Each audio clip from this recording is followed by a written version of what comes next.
Hi, I'm Len Rydell, Executive Director of the Blue and Gray Education Society. And again, I'd like to welcome you to another lecture in our 1995 Vicksburg campaign study conducted in Jackson, Mississippi at the Old Capitol Museum. In previous lectures, you have seen me set the stage for the strategic imperatives of the campaign, how Grant imagined and worked the campaign to see what he could do. Now we're going to turn our attention to the defense, the people who were trying to prevent Grant from achieving his military objectives. And that lecture leads us directly to the Confederate commander of Vicksburg, John Clifford Pemberton, and his biographer, the late Michael Ballard of Mississippi State University. Pemberton is an interesting enigma. When I was doing my master's thesis in 1988, 89, 90, I was reviewing memoirs in the William and Mary archives in Williamsburg, Virginia, and came across a 30-some-odd page memoir written by Benjamin Stoddard Ewell, who was General Richard Ewell's brother, and at the time of the start of the Civil War was the president of the College of William and Mary. When the war started, Ewell, as most of the students did, left their academic employ, and Ewell became the commander of the 32nd Virginia Infantry, subordinate to John Bankhead Magruder.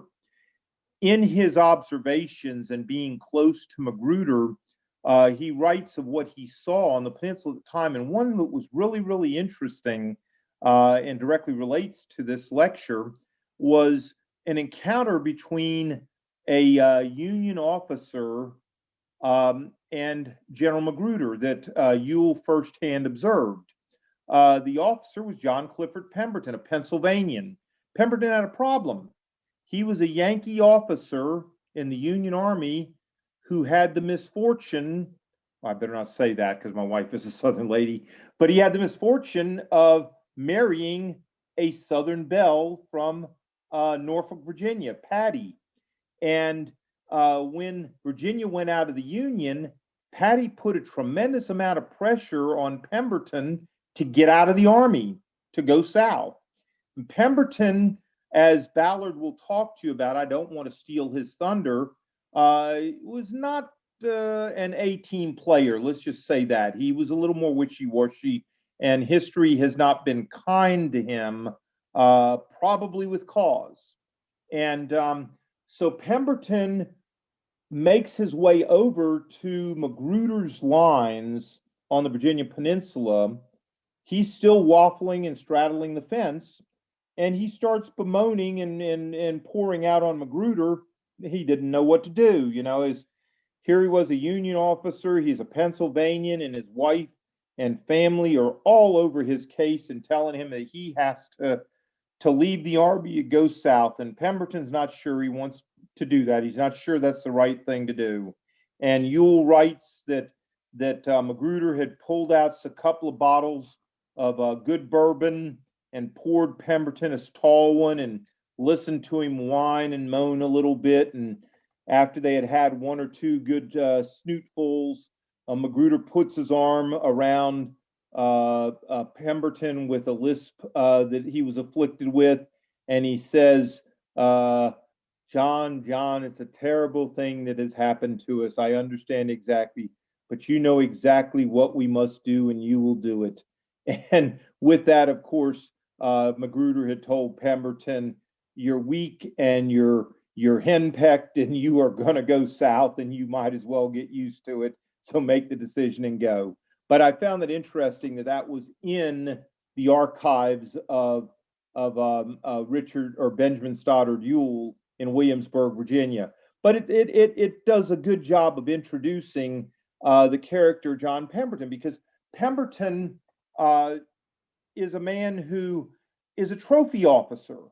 Whenever you get somebody, when you're trying to make for the betterment of your cause, and you're trying to show that your cause is morally right, whenever you can bring somebody from the other side to join you, you parade them out. You show and you say, hey, look, obviously we're morally correct and proper. This Northerner would not have joined us. And it becomes a matter of great personal pride. And so when Pemberton offers his sword to the South, lo and behold, his first assignment, because he's an artilleryman, his first assignment is down towards South Carolina way. Well, they've had some problems in South Carolina. In November of 1861, the Union Army has bypassed Hilton Head Island, has captured Port Royal Sound, and has now occupied Beaufort, South Carolina, which is a direct threat just south of Charleston. It's a direct threat to the Charleston-Savannah Railroad. And this is such an extraordinary threat that Jefferson Davis sends his military advisor, Robert E. Lee, to Charleston to take command of that department of the Southeast to see what they can do to secure Charleston and South Carolina. Lee goes down there in January of 1862 and is down there for about 2 months. He begins to reorganize various and sundry earthworks and fortifications and so forth to protect the railroad and to protect Charleston. Indeed, one of the forts along the Stono River is Fort Pemberton. Where do you think that name came from? Because John Pemberton is stationed there. Interestingly enough, when rumors of federal movements against the Norfolk shipyard come forward, Lee is summoned back to Richmond to be at Davis's right hand again, and his recommendation is that John Clifford Pemberton be made the commander of the Department of the Southeast, replacing Lee, and that appointment is made. Well, to make a long story short, Pemberton, being a Yankee, looks at the job. He has the benefit of Lee's thinking because he's talked to Lee for a couple of months. He knows what Lee basically wants to do down there, and he makes the terrible, terrible mistake of telling the senior senator from South Carolina and the governor of South Carolina that Charleston isn't very important. That really the most important thing down there is the railroad, and if necessary, he'll pull out of Charleston to protect the railroad. Well, you understand how that went over. That's I want to keep this clean, so I won't say what it's reminiscent of. But let's just say that Pemberton became a persona non grata, and it becomes obvious that he has to be gotten out of there. And I have seen in my research, I saw the correspondence relating to the presidential decision of Jefferson Davis that Pemberton and that Lee and Davis both agreed that Pemberton was going to have to move. So now Pemberton's there's a problem, where and what is Pemberton going to do? Because he's still a trophy officer, but you got to get him out of the hair of the South Carolinians. And so Jefferson Davis puts him in his entourage and carts him out to Mississippi. And about this time, Earl Van Dorn has gotten in trouble because he hasn't been able to keep his pants buttoned and has gotten in trouble with sexual misbehavior. And the people want Van Dorn, who's in command down there, gone. And Van Dorn ranks everybody. And so Davis looks at the problem while he's visiting Mississippi and says, geez, I can fix this problem. He says, General Pemberton, how'd you like to command in Mississippi? He says, well, Van Dorn ranks me. He says, I can fix that. And so Pemberton is suddenly, having failed in South Carolina, now finds himself promoted to lieutenant general and in command of the forces in Mississippi. Well, anyhow, the story of Pemberton in Mississippi is consistent with what we know of Pemberton. And there are very few people I've ever seen who wrote biographies and actually found themselves disliking the person they wrote about by the time they had finished the biography. I once saw that Grady McWhinney had learned to loathe Braxton Bragg and farmed off the second volume of his biography of Braxton Bragg to a graduate student, Judy Halleck, because he just couldn't stomach writing another 400 pages. And I knew Mike before he passed away some years ago, and Mike really just didn't he said it was very, very hard to finish the book, but he was already committed to writing the biography. So he finished, he wrote a very credible biography, but you learn the most about Pemberton from a manuscript that he had written. He had written memoirs that had been buried for some period of time and were uncovered about 30 years ago that give a more balanced view of how Pemberton viewed the campaign. But Ballard did a full study of Pemberton and his military ups and downs. And of course, after he loses Vicksburg, his military career goes way down and he loses his stars and ends the war as a lieutenant colonel again in artillery. But it's a wonderful study, and I think you're going to enjoy it. Mike was an archivist at Mississippi State University. He was not a faculty member, but being an archivist, he was able to do tons of research at Mississippi State, and this is one of the results of all that work. So please join me in welcoming Mike Ballard. Hi, I'm Len Rydell, Executive Director of the Blue and Gray Education Society, and again, I'd like to welcome you to another lecture in our 1995 Vicksburg campaign study conducted in Jackson, Mississippi at the Old Capitol Museum. In previous lectures, you have seen me set the stage for the strategic imperatives of the campaign, how Grant imagined and worked the campaign to see what he could do. Now we're going to turn our attention to the defense, the people who were trying to prevent Grant from achieving his military objectives. And that lecture leads us directly to the Confederate commander of Vicksburg, John Clifford Pemberton, and his biographer, the late Michael Ballard of Mississippi State University. Pemberton is an interesting enigma. When I was doing my master's thesis in 1988, 89, 90, I was reviewing memoirs in the William and Mary archives in Williamsburg, Virginia, and came across a 30-some-odd page memoir written by Benjamin Stoddard Ewell, who was General Richard Ewell's brother, and at the time of the start of the Civil War was the president of the College of William and Mary. When the war started, Ewell, as most of the students did, left their academic employ, and Ewell became the commander of the 32nd Virginia Infantry, subordinate to John Bankhead Magruder.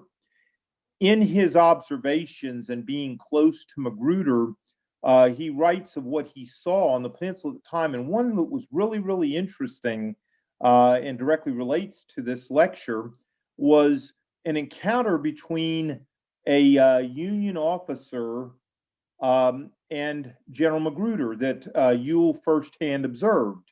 The officer was John Clifford Pemberton, a Pennsylvanian. Pemberton had a problem. He was a Yankee officer in the Union Army who had the misfortune, I better not say that because my wife is a Southern lady, but he had the misfortune of marrying a Southern belle from Norfolk, Virginia, Patty. And when Virginia went out of the Union, Patty put a tremendous amount of pressure on Pemberton to get out of the Army, to go south. And Pemberton, as Ballard will talk to you about, I don't want to steal his thunder, was not an A-team player. Let's just say that. He was a little more wishy-washy, and history has not been kind to him, probably with cause. And so Pemberton makes his way over to Magruder's lines on the Virginia Peninsula. He's still waffling and straddling the fence, and he starts bemoaning and pouring out on Magruder.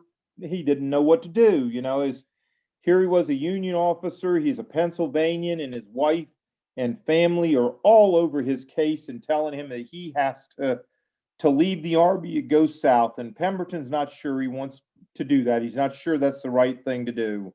And Ewell writes that Magruder had pulled out a couple of bottles of good bourbon and poured Pemberton a tall one and listened to him whine and moan a little bit. And after they had had one or two good snootfuls, Magruder puts his arm around Pemberton with a lisp that he was afflicted with, and he says, John, it's a terrible thing that has happened to us. I understand exactly, but you know exactly what we must do, and you will do it.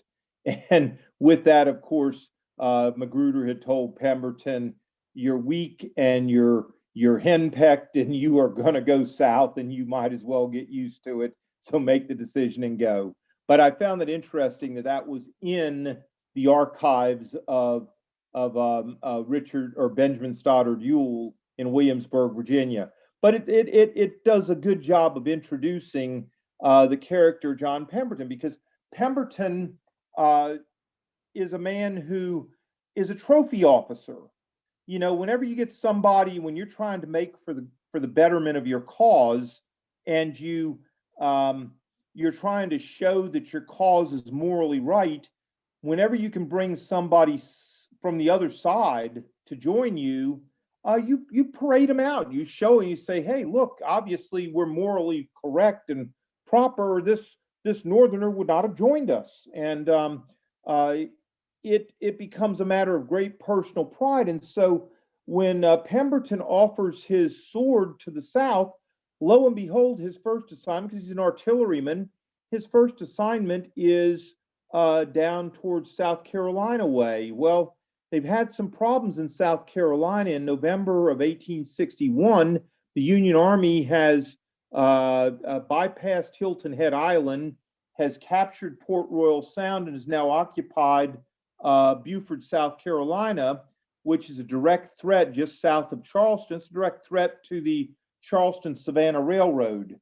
And this is such an extraordinary threat that Jefferson Davis sends his military advisor, Robert E. Lee, to Charleston to take command of that department of the Southeast to see what they can do to secure Charleston and South Carolina. Lee goes down there in January of 1862 and is down there for about 2 months. He begins to reorganize various and sundry earthworks and fortifications and so forth to protect the railroad and to protect Charleston.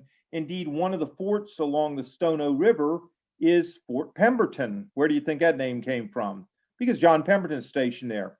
Interestingly enough, when rumors of federal movements against the Norfolk shipyard come forward, Lee is summoned back to Richmond to be at Davis's right hand again, and his recommendation is that John Clifford Pemberton be made the commander of the Department of the Southeast, replacing Lee, and that appointment is made.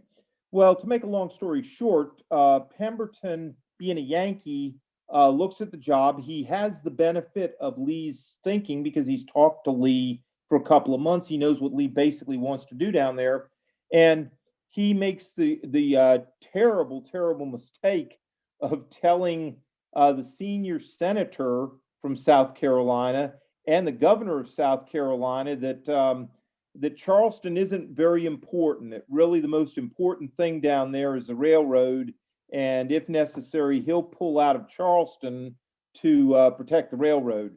Well, you understand how that went over. That's I want to keep this clean, so I won't say what it's reminiscent of. But let's just say that Pemberton became a persona non grata, and it becomes obvious that he has to be gotten out of there. And I have seen in my research, I saw the correspondence relating to the presidential decision of Jefferson Davis that Pemberton and that Lee and Davis both agreed that Pemberton was going to have to move. So now there's a problem, where and what is Pemberton going to do? Because he's still a trophy officer, but you got to get him out of the hair of the South Carolinians. And so Jefferson Davis puts him in his entourage and carts him out to Mississippi. And about this time, Earl Van Dorn has gotten in trouble because he hasn't been able to keep his pants buttoned, and has gotten in trouble with sexual misbehavior. And the people want Van Dorn, who's in command down there, gone. And Van Dorn ranks everybody. And so Davis looks at the problem while he's visiting Mississippi and says, geez, I can fix this problem. He says, General Pemberton, how'd you like to command in Mississippi? He says, well, Van Dorn ranks me. He says, I can fix that. And so Pemberton is suddenly, having failed in South Carolina, now finds himself promoted to lieutenant general and in command of the forces in Mississippi. Well, anyhow, the story of Pemberton in Mississippi is consistent with what we know of Pemberton. And there are very few people I've ever seen who wrote biographies and actually found themselves disliking the person they wrote about by the time they had finished the biography. I once saw that Grady McWhinney had learned to loathe Braxton Bragg and farmed off the second volume of his biography of Braxton Bragg to a graduate student, Judy Halleck, because he just couldn't stomach writing another 400 pages. And I knew Mike before he passed away some years ago, and Mike really just didn't. He said it was very, very hard to finish the book, but he was already committed to writing the biography. So he finished. He wrote a very credible biography, but you learn the most about Pemberton from a manuscript that he had written. He had written memoirs that had been buried for some period of time and were uncovered about 30 years ago that give a more balanced view of how Pemberton viewed the campaign. But Ballard did a full study of Pemberton and his military ups and downs. And of course, after he loses Vicksburg, his military career goes way down and he loses his stars and ends the war as a lieutenant colonel again in artillery. But it's a wonderful study, and I think you're going to enjoy it. Mike was an archivist at Mississippi State University. He was not a faculty member, but being an archivist, he was able to do tons of research at Mississippi State, and this is one of the results of all that work. So please join me in welcoming Mike Ballard. Thank you very much. I deviate from Joe's presentation a couple of ways. He was talking on an important topic like U.S. Grant. He needed a big podium. This is more suitable for John Pemberton. Also, I've been fighting a sore throat off and on for about 2 weeks, and I tried to really speak without a microphone. I might be whispering by the time I get through. As you heard Joe talk about the strengths of U.S. Grant, you'll see that the negative aspect of those strengths fit John Pemberton pretty well as we go through. So you have those very opposite types coming up against each other in the Vicksburg campaign. Those of you who have the outlines that were distributed notice that I'm going to talk initially about Pemberton's background. I don't think you can understand his personality and why he did what he did during the Vicksburg campaign if you don't understand where he came from, some aspects of his personality and his makeup.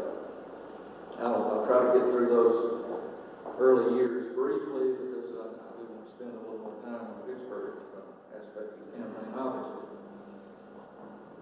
Pemberton was born in Philadelphia, Pennsylvania in 1814 into a Quaker family. He came along at a time when Quakerism was not quite as strict as it had been, at least not in the Pemberton family. But his mother was a very devout Quaker. And what impact that may have had on Pemberton's personality as far as being an aggressive soldier, we can only speculate. But given his later performances, he certainly didn't have a killer instinct. He certainly wasn't an aggressive general. So that upbringing may have had an influence. Now, his father was not very religious, and Pemberton himself never showed much sign, at least as far as organized religion, of being very religious. But we can only guess, in light of the later Pemberton, that what effect that might have had. Also, in these early years, when he went to West Point, we get a different Pemberton than we had in later years.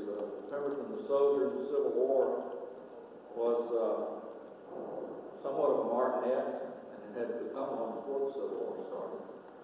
At West Point, he was very different. He was always getting in trouble for drinking and partying and going out with girls at the wrong time, and almost got kicked out of West Point at one point point in his senior year. So he was anything but a martinet and an adherent to the rules at West Point. My opinion is that his service between graduation and West Point and outbreak of the war hardened him quite a bit, because there was a harsh aspect of his personality. You see it in his letters to his parents. Every time he got in trouble, especially to his mother, they had very much a love-hate relationship. He was always defending himself in very harsh terms, very outspoken in defense of himself. It was always somebody else's fault. You know, and if you read his the postmortem, I heard one phrase he'd been dealing with higher ups and getting the kind of man he wanted, and I think maybe this helps explain some of his rapid promotions beyond his capabilities later on in his career. But he preferred the life of a staff officer, and it carried on into the Mexican War. So he started out, he did see combat in the early part of Zachary Taylor's campaigns, but then he got a staff job and on the staff of General William Kennedy's work. And that's how he spent the rest of the war. He was cited twice for gallantry. I don't think there's any question about his bravery. It's just the real question that arises is how much he enjoyed being a combat general, or a combat officer in this case. I don't think he ever did. Now, when he saw his first combat, he wrote a letter home, and he was all exhilarated. The adrenaline was still pumping, and he was all excited about being in battle and surviving, and talking about the Mexicans running away. But then, after that, it died down a little bit. His later letters, he talked about the horror of the battlefield, and what a horrible experience it really was. So, we get a beginning here of his preference for the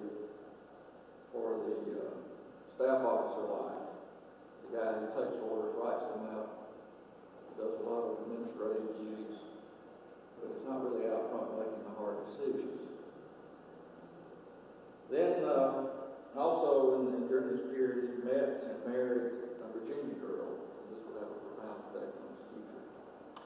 Named Patty Thompson, or Martha Thompson. I can speculate safely, I don't know how many people agree with me, that if Pemberton had married a girl from New York, he would have fought for the Union in the Civil War. But he married a girl from Virginia, and they were extremely close. And if he was going to fight at all in the Civil War, and I'll talk more about this briefly later, that it would be for her part of the country, it would not be for his, because he was that close to her. In the peacetime military service, he served all over the map. He began to get into a lot of conflicts with both people under him and above him, and a lot of amusing incidents, and the harshness of his personality. He almost got killed by a corporal in the 1850s over a very trivial incident, because it was totally blown out of proportion. And largely, although there was fault on both sides, it was largely Pemberton's fault, I think. One interesting aspect of these pre-war years, in light of later claims, and you may have heard these claims, and you'll probably hear them again because a lot of people still accept them, I don't, was that Pemberton was very much pro-states' rights, this was even before he married Patty Thompson, very much pro-states' rights, pro-Southern, and there's absolutely nothing in any of his pre-war letters to indicate that. He doesn't talk about it. In fact, the only comment he makes in his pre-Civil War letters about that whole political issue is during the nullification crisis in South Carolina. And he's very critical of the nullifications. Very pro-Andrew Jackson, very critical of the nullifications. So I think this whole business about him being so enamored with states' rights and such a fanatic for states' rights is something that was invented later on to maybe justify his own side. But if you're looking for documented evidence, you won't find it, at least I did. Well, getting on to the war. When the war broke out, again, an indication that he was not really the states' rights fanatic that he's been painted to be in ever since the war by most historians who accepted that interpretation. He agonized over whether to leave the Army, the Union Army, or stay with it. He initially mouthed off and said if Virginia seceded, then he would immediately resign. Virginia being his home state. Virginia did secede, and still he didn't resign. He waited and waited. His brother came and tried to talk him out of resigning. His brother made an interesting argument. He said, at least those from the South who are in the United States Army have an excuse fighting for their homeland, so you have none. What's your excuse going to be? Well, there's no response. I mean, no record of what Pemberton responded to that argument. But that, as I said, my contention is, I don't really have time to get the Pemberton biography you can read. I elaborate extensively on it. But my contention is that he went south and fought with the Confederacy because of his wife, or so any other reason. I'm not saying he never had any state rights sympathies. I'm just saying they weren't firm enough to make him leave the Army and go south. And I can't find any evidence that he ever had any. Maybe some will turn up someday, I don't know. There are some people who claim that he did. Richard Taylor claims that before the war he heard Pemberton up in the wilds of Maine when they were serving up there, sitting around talking about states' rights. And to me, that's ludicrous. I mean, I can't envision a soldier from Pennsylvania who at the time didn't know Patty Thompson sitting up in Maine, sitting there carrying on about states' rights in the South. I mean, it makes no sense. And then Pemberton's grandson, or rather son, later grandson,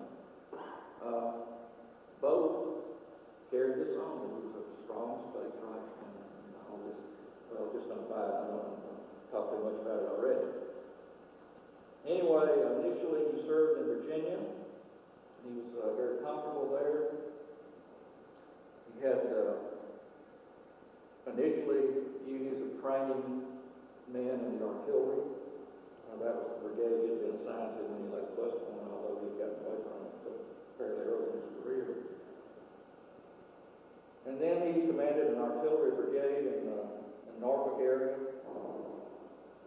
close to Patty's home. Patty was from Norfolk. So he was, and I'm convinced, after studying John Pemberton for several years, that he would have been perfectly happy to stay there for the entire war. Never to have gone anywhere else, just to have stayed there and not been pushed into the spotlight.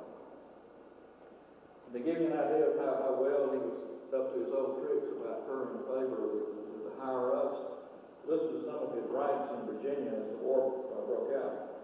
On May 8, 1861, he was appointed Lieutenant Colonel of Artillery in the Virginia Army. June 15th, a major in the Artillery Corps of the Confederate Army. June 17th, a brigadier. Here we have a sense of his shortcomings. There was one major battle during his time there. That was the Battle of Secessionville. He did not rush to the front to take command.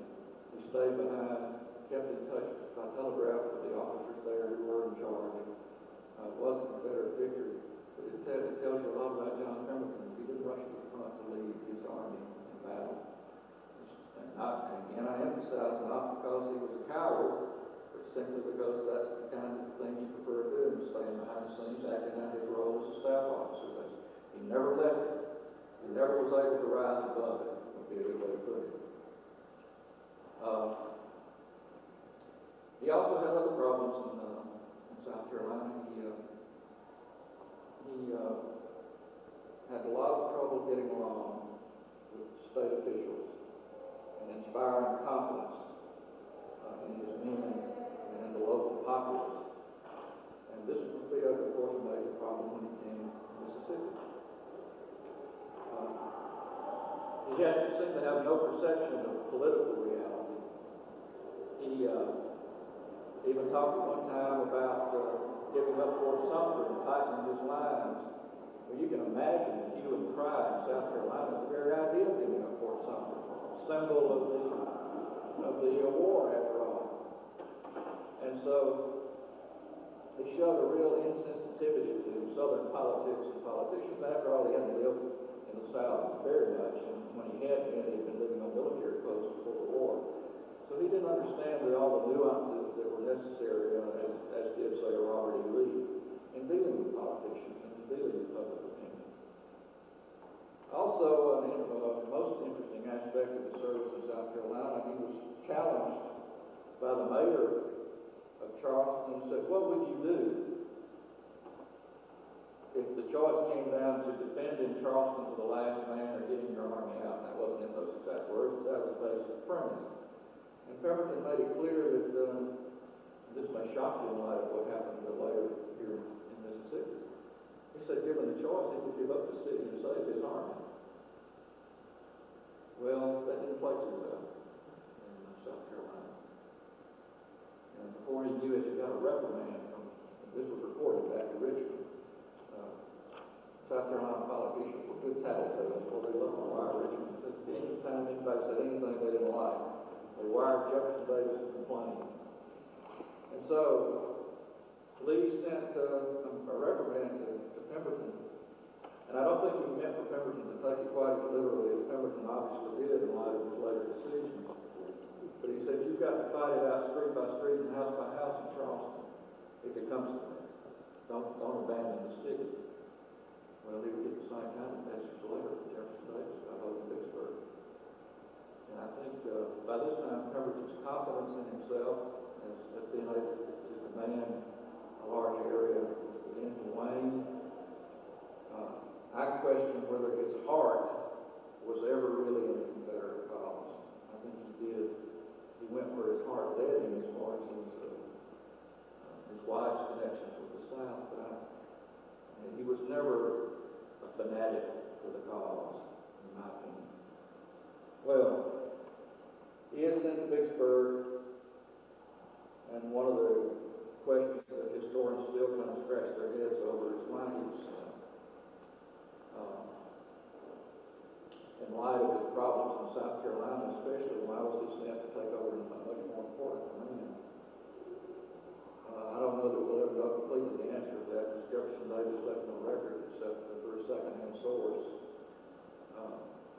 This fellow who was the Attorney General of Mississippi claimed that he later asked Davis about this, and Davis said that he was the best man available. Well, we could debate that for years, whether that's true or not.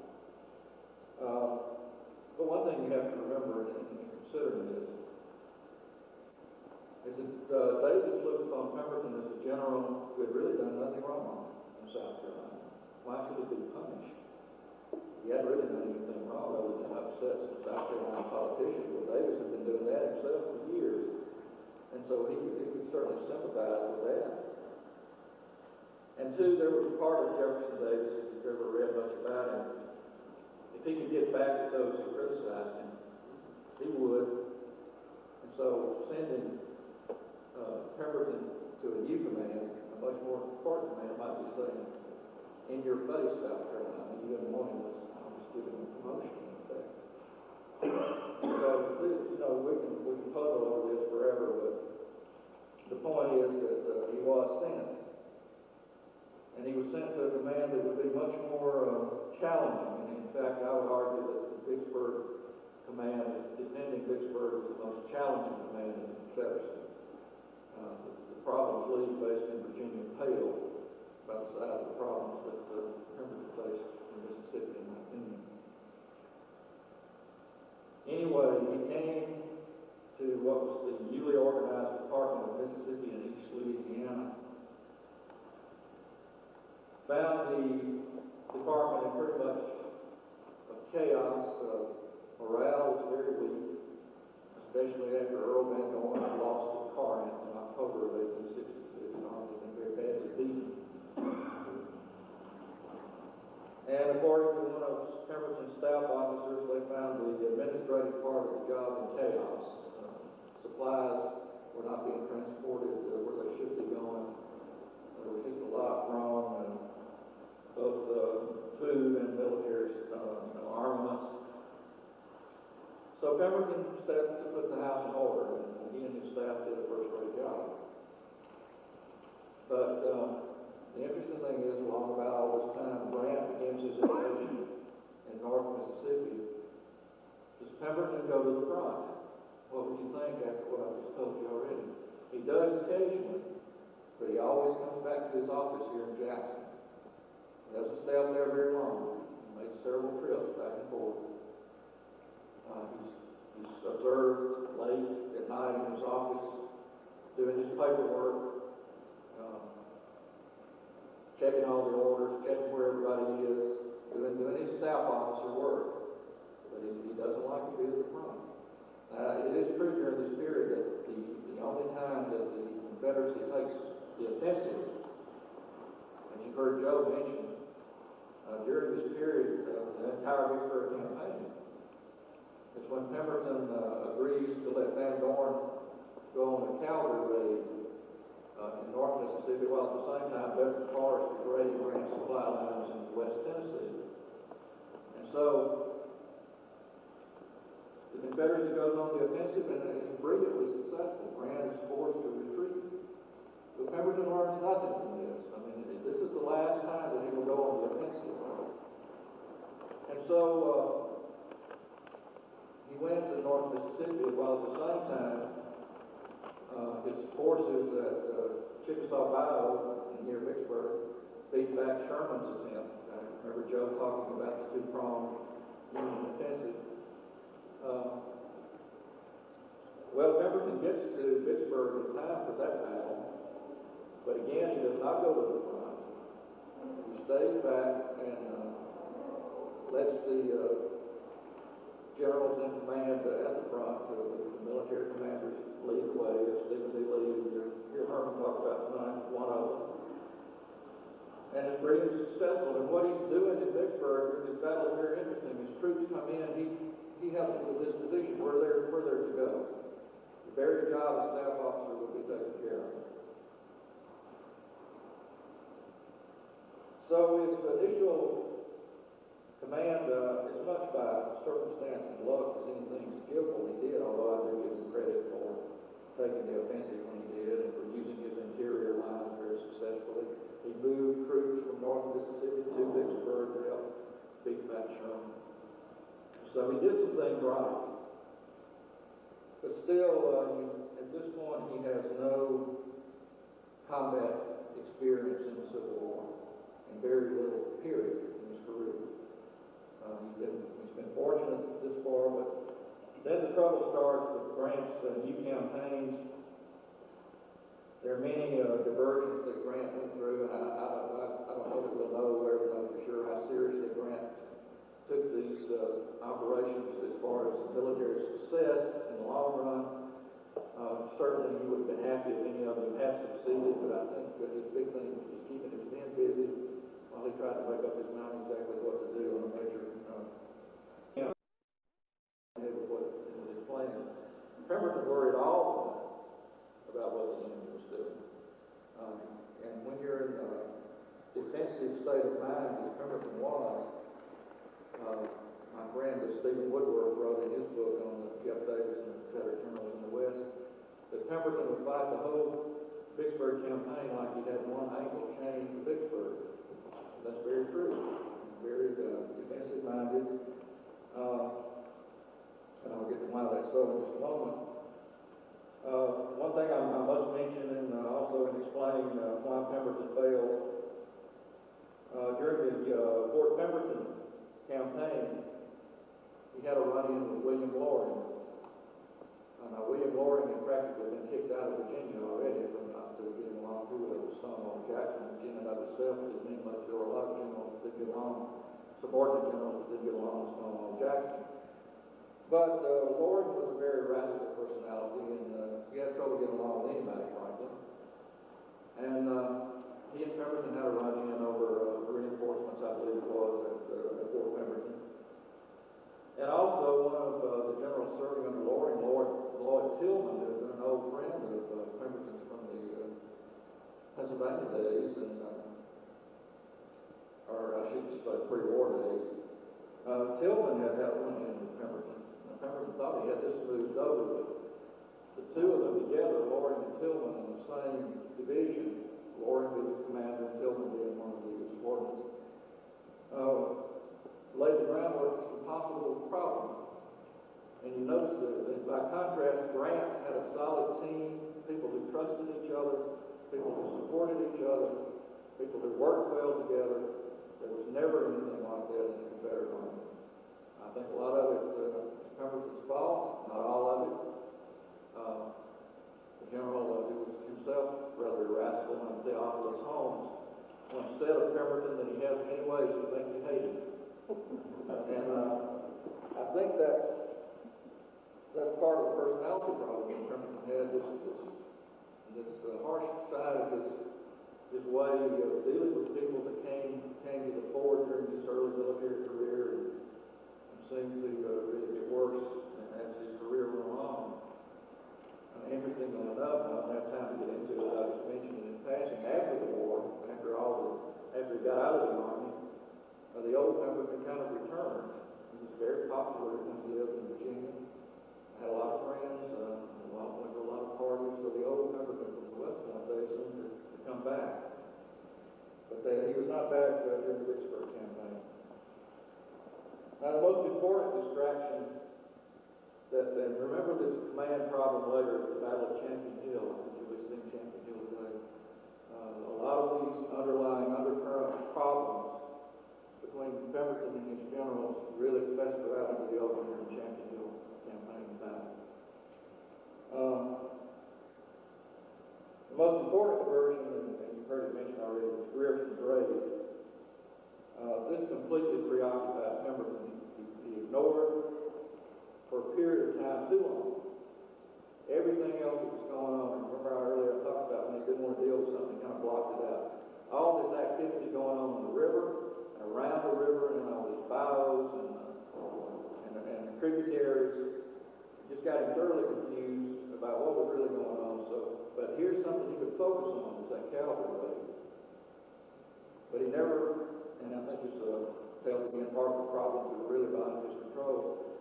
His telegraph system broke down. He was never sure exactly where Grierson was. In fact, we have this ludicrous scene at one point of some of Loring's infantry trying to catch Grierson's cavalry, or at least trying to block them. And you can't block a cavalry raid with infantry unless you just happen to get very, very lucky. And so, while all this was going on with Grierson, Grant begins moving McClernand's corps down the west side of the Mississippi to cross below Vicksburg. Pemberton's best combat general, John Stevens Bowen, was down in that area, in the Grand Gulf area south of Vicksburg. He repeatedly warned Pemberton that Bowen was about talent, just a fine soldier. His instincts were tremendous. He knew something big was going on the other side of the river. And so, he continually warns Pemberton. But Pemberton, as I say, is so distracted that he completely ignores it until it's too late. And then they hear the guns of Grand Gulf. Grant originally wanted to land at Grand Gulf, and eventually did it anyway. He wasn't able to land. But Pemberton is finally gone to Vicksburg by this time. I should mention, while all this is going on, Pemberton has stayed in Jackson rather than going to Vicksburg, which is a really threatening point. But he finally moves to Vicksburg.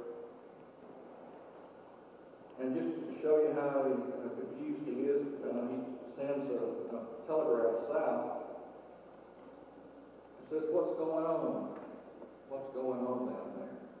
Well, if he'd been reading all the messages that's been coming in, he would have some idea of what might be going on down there. But it's too late. And then he gets totally confused, and his own staff work begins to break down. Here's the consummate staff officer, begins to lose control of even that aspect of his military ability.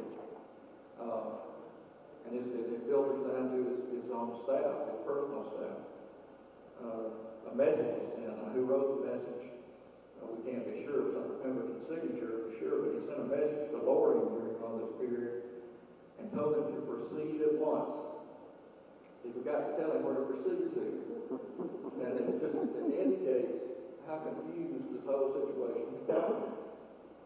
Of course, he wanted them to proceed to the Grand Gulf area. Well, of course, Grant gets his troops across, wins the battle at Fort Gibson. Pemberton is in kind of a quandary. He has sent some reinforcements, but generally he's frozen in place. He's not going to move because he's afraid of overcommitting himself. He did intend, about this time Johnston sends an order, which comes too late to be of any benefit to him, to unite all his forces to beat Grant. Now, in other words, Johnston is saying, let's forget Vicksburg. Let's just unite all your forces. Well, it came too late to be of very much meaning to Pemberton. He did consider at one point moving, combining forces and trying to unite forces and move. But then he gets the fateful message from Jefferson Davis that says Vicksburg must be held at all costs. So here you see Pemberton's dilemma. Joe alluded to it earlier. His immediate commander in the field, Johnston, is saying, don't worry about Vicksburg winning this most important. Let's combine forces and win. Davis is saying Vicksburg is most important. It must be saved. Davis is concerned, and in his defense, about maintaining the connection with the Trans-Mississippi area, which if Vicksburg goes, then Fort Hudson must fall, and then the states of Texas and Louisiana, at least the western Louisiana, and Arkansas are severed for direct communication with the Confederacy. So Davis has a legitimate concern about this.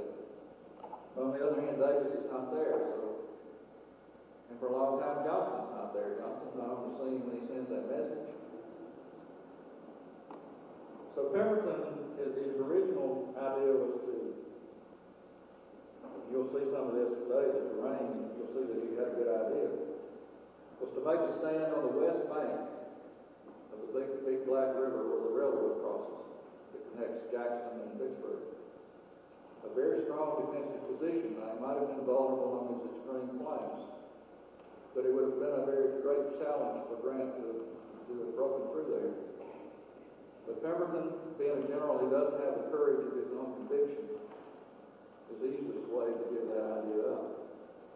Then the commander on the field, he was in a position to say, look, I have to do what I think is best based on what I know. But he didn't do that, and he will begin to waver as things develop. And he assumes after Grant comes in that Grant is going to head for Jackson. As it turns out, that's what happened, but initially Grant was not real sure about that. Initially, once Grant made up his mind to move north rather than to try to link up with Banks, his real target seemed to be, based on his message, it seemed to be the railroad, not Jackson. Just hit the railroad and wheel left and head into Vicksburg. But he spread out his army enough to give himself options. And when he won at the Battle of Raymond, that was when he made his real decision to go ahead and take Jackson, because he was concerned. He had gotten enough intelligence to know that Johnston was now in Jackson and had some troops, and they would be on his rear if he went ahead and wheeled to fight Pemberton. And what's Pemberton doing all this time? Well, he's scratching his head mostly because he's trying to stay where he is, not be aggressive and let Grant dictate what's to come. His intelligence is very spotty. By the fact that the way the Battle of Raymond developed, he sent a brigade to watch the Raymond Road from Jackson to protect Jackson. And John Gregg, the general there, wound up fighting McPherson's corps. Unknowingly, he thought, based on what he had been told by Pemberton's office, that Grant was moving to his right. He didn't realize that he had a whole corps coming right at him. And so when the fighting started, he thought he was on Grant's extreme right. right fringe, the Union right wing, didn't turn out that way. So Pemberton's intelligence and his ability to get information from his cavalry, he didn't have a lot. That was a problem for him throughout the campaign. But on the other hand, he didn't make very good use of what he did have. It's such that he just is never real sure what's going on. It goes back to the message about what's going on with Grant. He never really was sure what Grant was up to.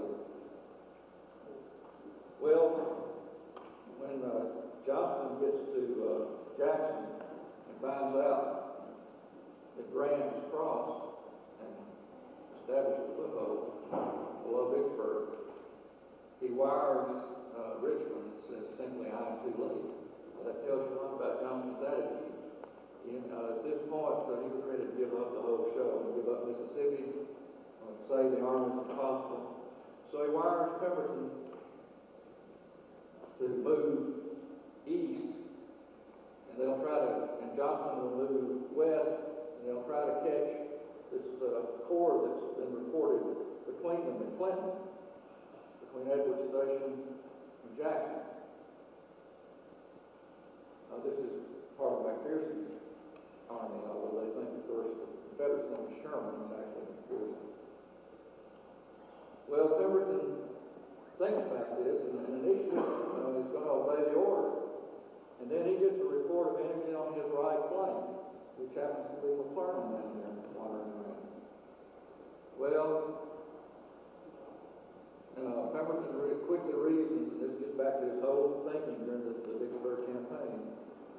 If I move out, not only could I get hit in my flank, right flank, but the enemy might get between me and Vicksburg, and then Vicksburg would be lost, and Jefferson Davis would hold it, and all gone.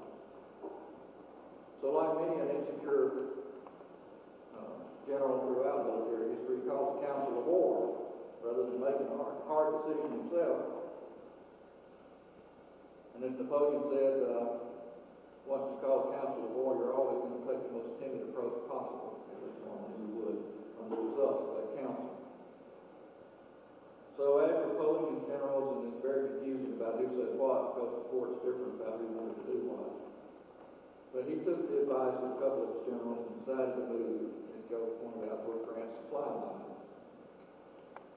Well, this whole march on Grant's supply line is based upon the premise that Johnston will still be in Jackson once he gets there.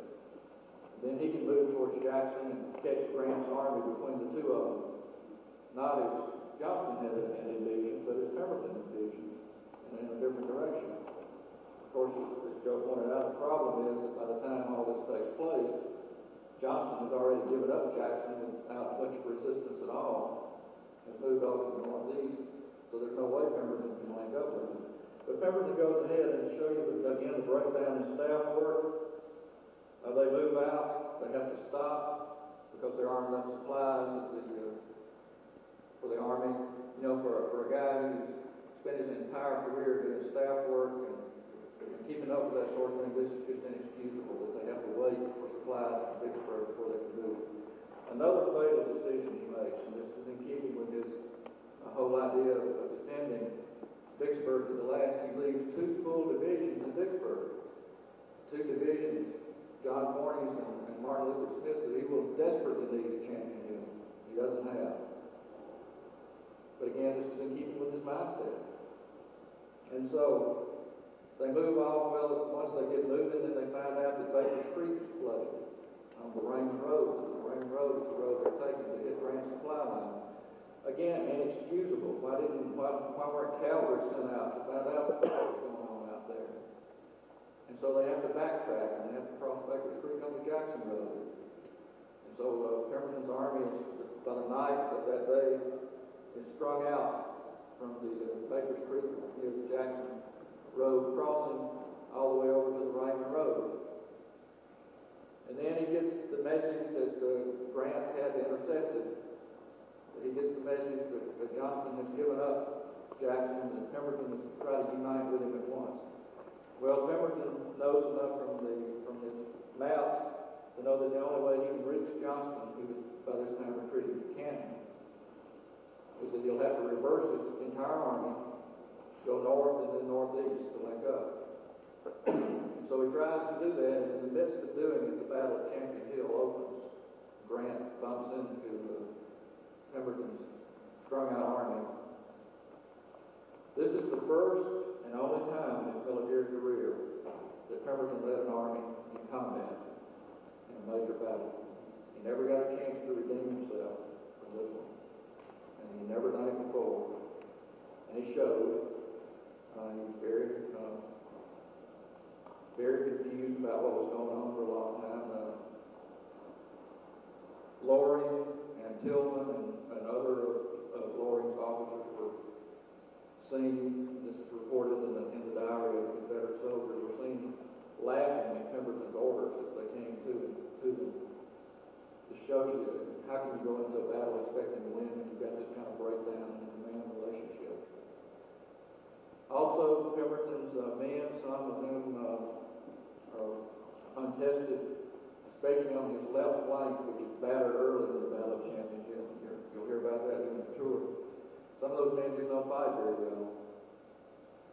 In fact, his left flank collapses rather early in the day. And so he has to pull reinforcements from Bowen's division and Loring's division. Loring simply refuses. Loring is covering the Rain Road, and even though he's not pressed very hard, he simply refuses. He just ignores Pemberton's orders. Bowen is hesitant to obey because he's afraid that if he pulls out and they do push forward on Loring's front, there'll be a gap there. But finally, Bowen does obey and gets there just in time to save the complete destruction of Pemberton's army. Drives the Federal army back over Champion Hill, but there's not enough reinforcements to hold. And Bowen's Missourians, by the way, are some of the most fantastic fighters in the Confederate army. At last, there have been a couple of books written about them, and they're finally getting their just due. But they were the heart and soul of Pemberton's army. And they're very sad in effect. You may have heard of the Kentucky Confederates who were called the Orphan Brigade. To me, the Missourians are much more orphans than the Kentuckians.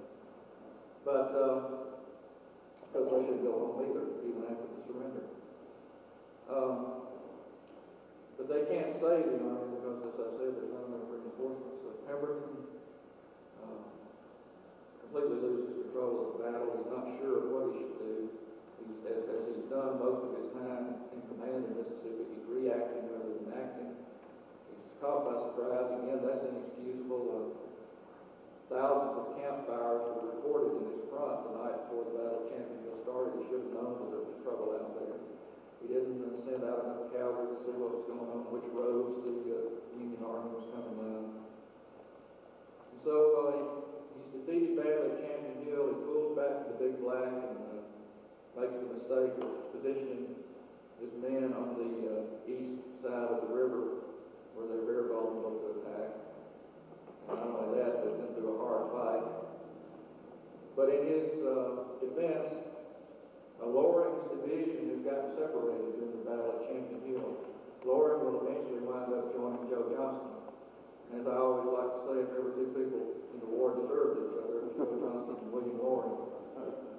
But anyway, Pemberton waits too long, hoping that Loring will be able to cross the Big Black somewhere and rejoin his army. He's badly defeated at Big Black, and then he makes the fateful decision, and I don't think that ever crossed his mind to save his army, as it did in South Carolina when he was asked about saving Charleston. He had learned his lesson in South Carolina. Davis had told him Vicksburg must be held. There's no hint in any of his correspondence that he ever considered moving away from Vicksburg, saving his army, and letting Grant have the city, and at least keeping this large Confederate army intact. And of course, you have to remember too that there are two full divisions still in Vicksburg who might have been killed. That probably went into his thinking. But anyway, he falls back, and by the time he gets Joe Johnston's message about up Vicksburg and saving the Army, Grant's men are already closing in on the outskirts of the town. It's not too late. He still could have gotten away, but again, I don't think it ever entered his mind. He was very depressed. I don't think he was thinking clearly by this time at all. And of course, his detractors say he never did. But by this time, I think he's as defeated as his army is. But then his men get in those entrenchments. They're reinforced by these two fresh divisions. And they beat back Grant's assaults of May 19 and 21 very effectively.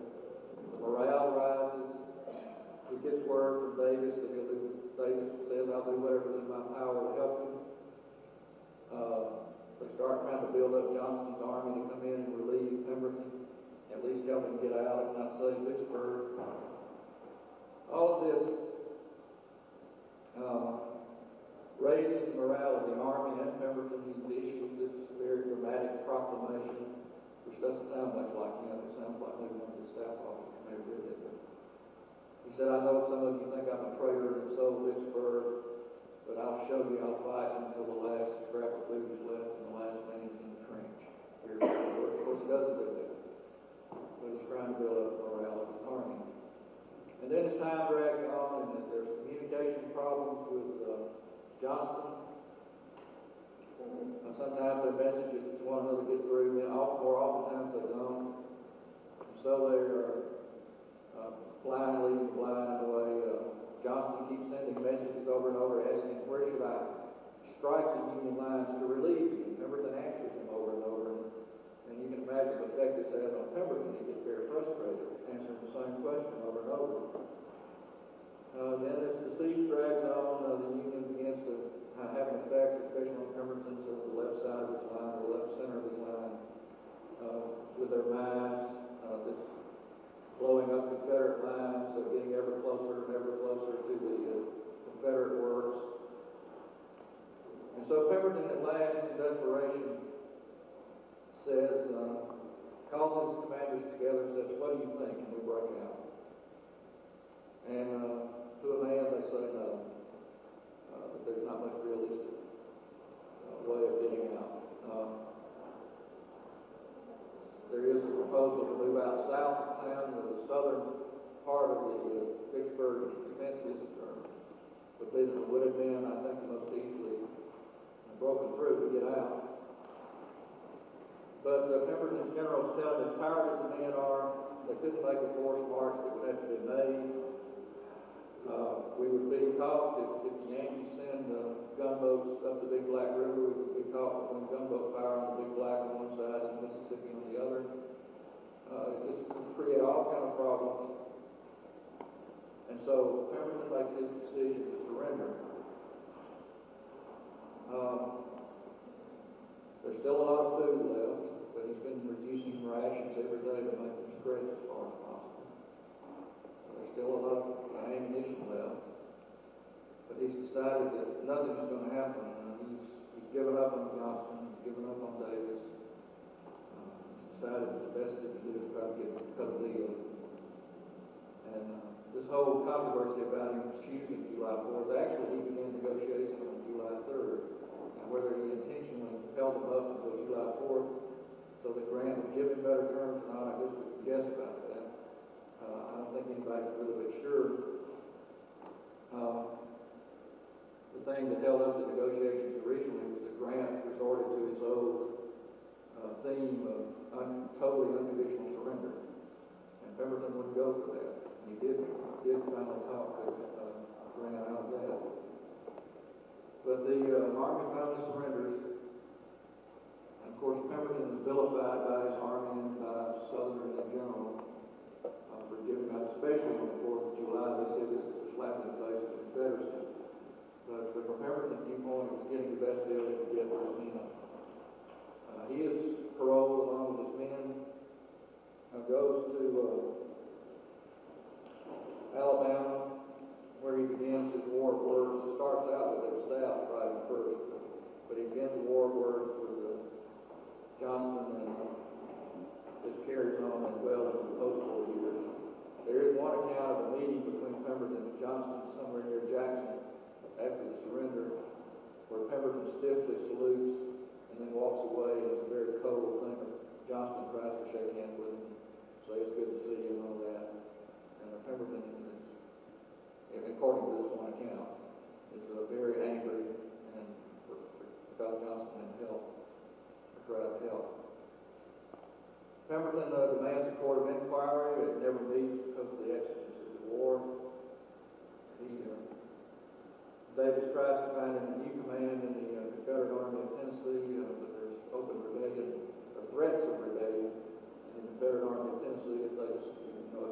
Frederick Pemberton is assigned to command one of our divisions or whatever.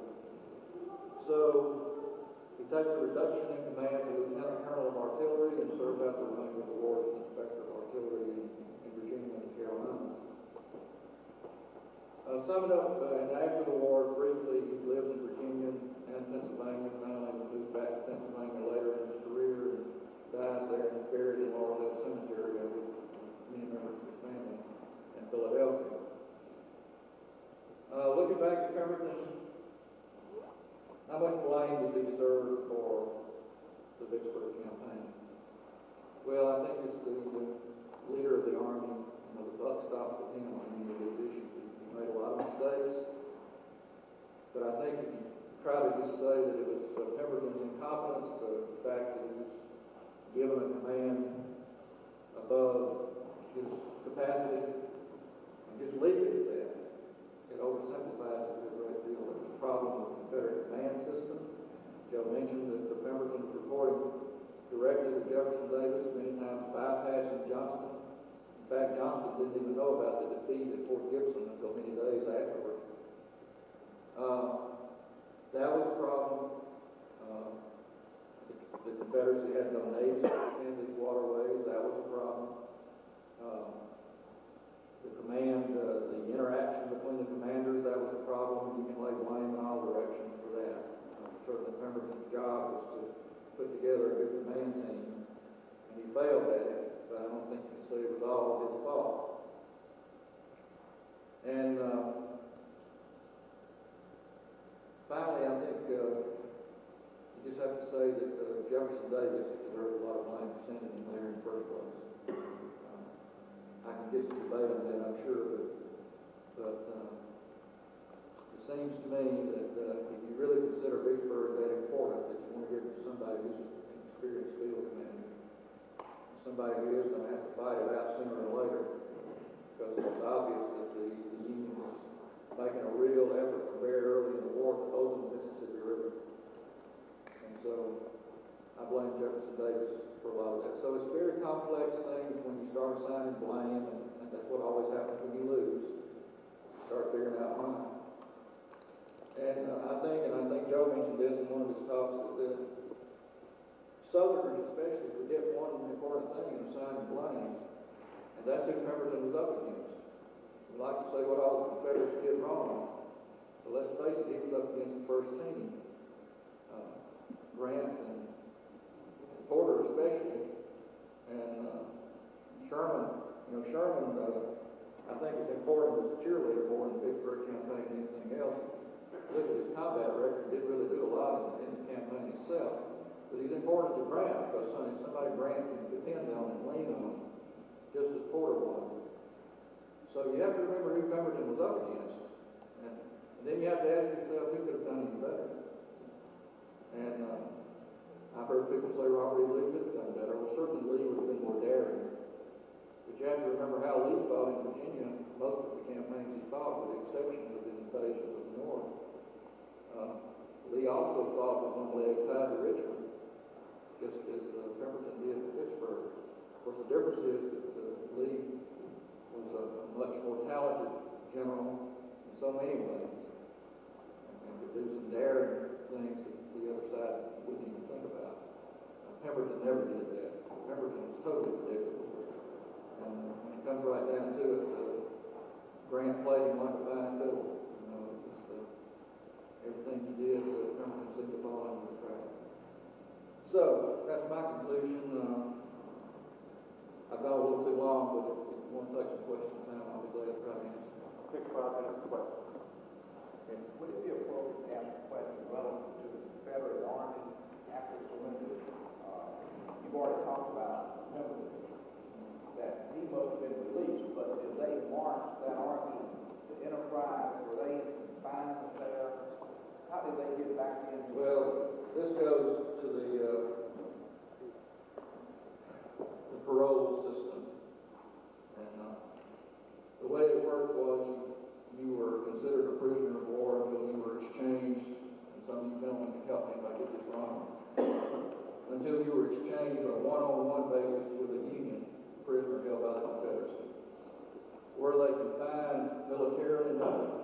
They were just expected to stay in those camps until they were exchanged. And what happened to this particular Confederate Army is that Pemberton went ahead and gave them furloughs.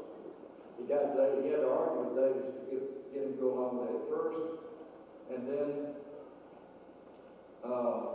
Davis went along with it. Then Davis changed his mind, and by then most of them were already gone, except for the Missourians. As I said, they didn't have anywhere to go. It was kind of hard for them to get back to Missouri based on the military realities at that time. Also, before the Army marched back to Enterprise, a lot of them had already deserted. Once the surrender was consummated, a lot of them just disappeared into the night. I don't know, calculate how many they had, might have some idea on how many actually deserted. But the Army was pretty much broken up. Now, a lot of them did fight again. Some of them went and joined the Army of Tennessee and did fight again. But the Army as an effective unit, as it was composed from the Vicksburg campaign, was broken up for good.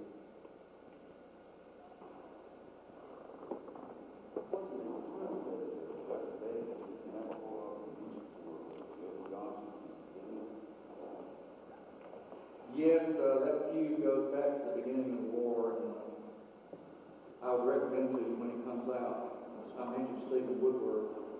He has a new book coming out on Jefferson Davis' relationship with the generals in the East. Of course, Johnson served both places, but he talks about this early relationship with Johnston in the early months of the war, how he bent over backwards to please Johnston and to accept all these perks of Johnston's personality. By the way, I'm even less fan of Johnston than Joe is, so I admit my prejudice up front. But Johnston, I think, crossed the Rubicon with Davis, so to speak, when he openly criticized him for not promoting him to what he thought his position in the hierarchy of generals ought to be. And so, from that point on, they did not have a very close relationship, and it got progressively worse during the war. Johnston always felt like he'd been betrayed by being sent west in the first place, I think. Remember, he was wounded in Virginia, and Lee took over. And of course, the rest is history in Virginia, and Johnston was left out. And Johnston was sent over to coordinate the movements of these two armies in the west. His heart was never in that. He pretty much ignored his assignment. One thing he wanted to do was to combine the two armies. And you can argue whether that was good strategy or not. Combine those two armies and go after first one Union army and then the other. And Davis wouldn't go along with that. And Johnston had a way of, when he didn't get his way, he lost interest.